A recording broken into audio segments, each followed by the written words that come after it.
I like to teach in a way that tries to engage everybody in every kind of modality or learning style that I can come up with.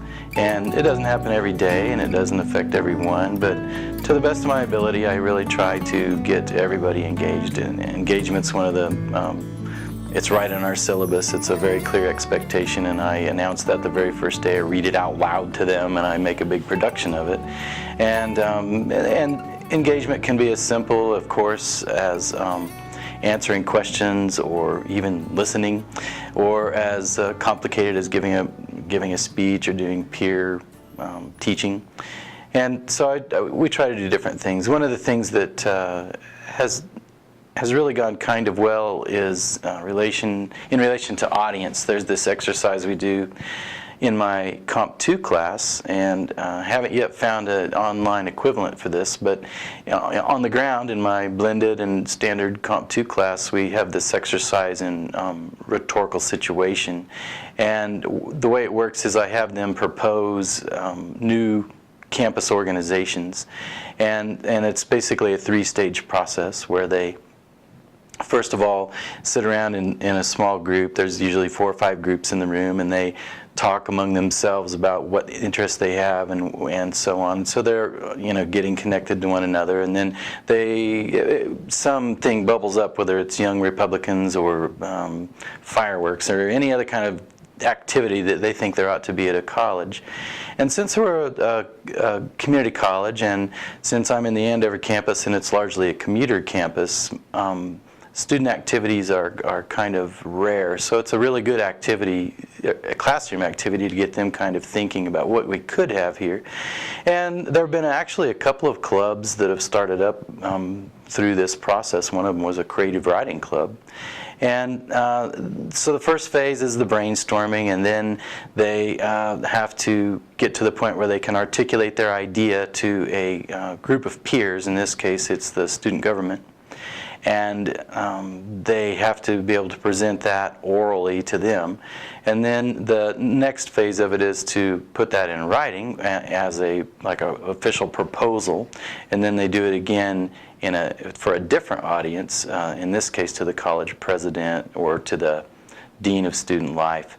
And the twist is that whenever they get close to the end of the engineering of it all, usually the second class period when they're talking about it, they actually have the student government and sometimes the dean or one day a vice president come in and listen to them. So they found that the real life application and the real audience is good, and it makes them think about different audiences in a different way. So, and it's all a precursor for the other audience related things we do in class.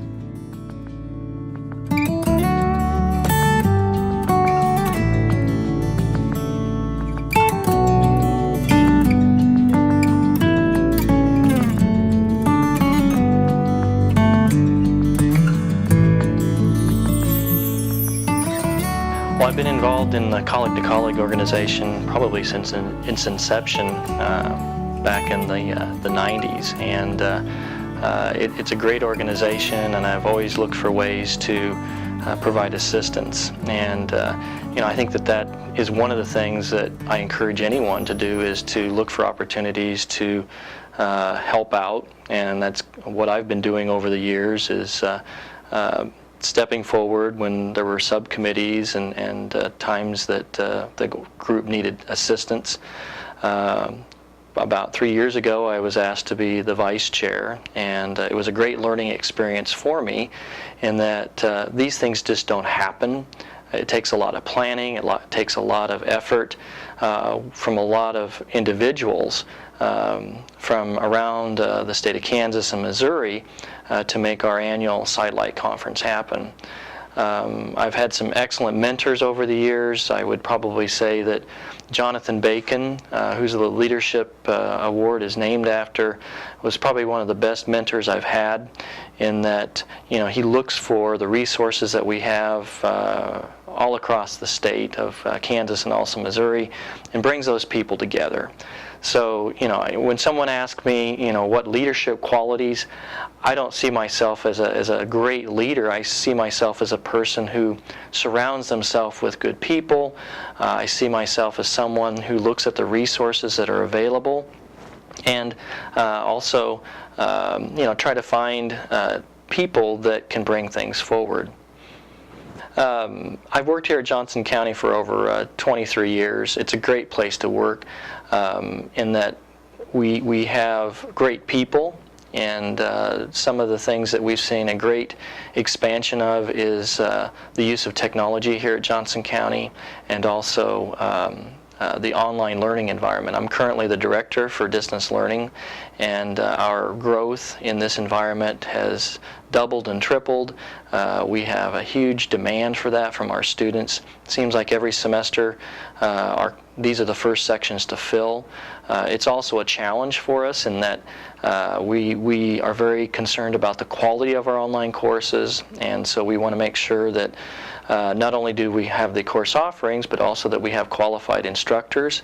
I'm also a Quality Matters trainer in that we are starting to use the QM rubric as part of our initiative here at the college. So we are very concerned about the quality of online courses. We're also very concerned about the quality of our instruction that we have. And so that's been part of my initiative, is to make sure that we provide that level of quality for our classes. The other thing is that the Sidlit conference that we provide every summer or are involved in provides the opportunity to work with other faculty from around the Midwest and share techniques in the online classroom as well as the face-to-face environment.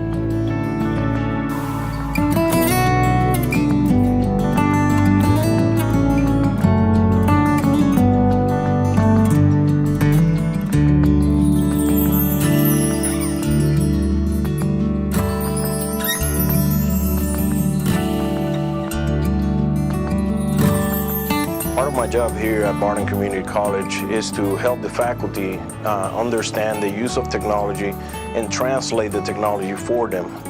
One of the main reasons why I was hired was to increase the use of technology in our distance learning offerings and to implement different technology modalities for the different courses that we teach online.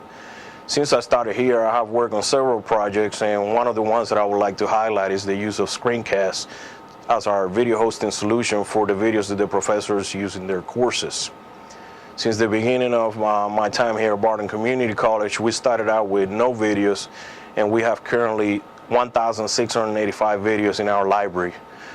These videos range in all different subjects for 22 different areas for all the courses that we teach at Barton Community College. I've also implemented another use of different technologies in one of our language courses, which was one of the courses that was never taught before online, and have since me being here, it's been taught online. I helped the professor develop the course from the ground up and help her to make her slides into Flash so she can actually let her students learn the pronunciation of the Spanish words from the course without actually having to see her. Another thing that I have helped her to use is the use of VoiceThread, one of a Web 2.0 technology that many of you know about. And through the use of VoiceThread, her students can actually give her feedback in a form of mini speeches that they have to do and turn in as assignments to her online.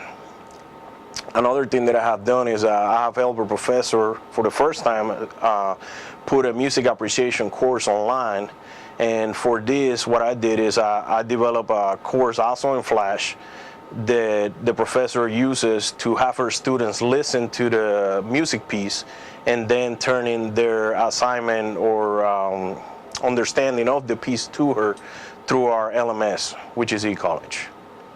One of the goals of the grant was to increase the use of technology to 80%. In the first year alone, I was able to increase the use of technology to 70%, almost reaching the final goal of the 5-year grant that we got for Title III.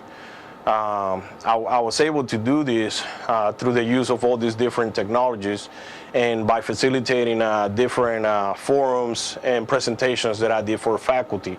One of the things that a lot of people don't know is that I support 75 full-time faculty online, and that I also support the faculty at main campus at Great Bend, Kansas, even though that I actually work out of the office in Fort Riley, Kansas.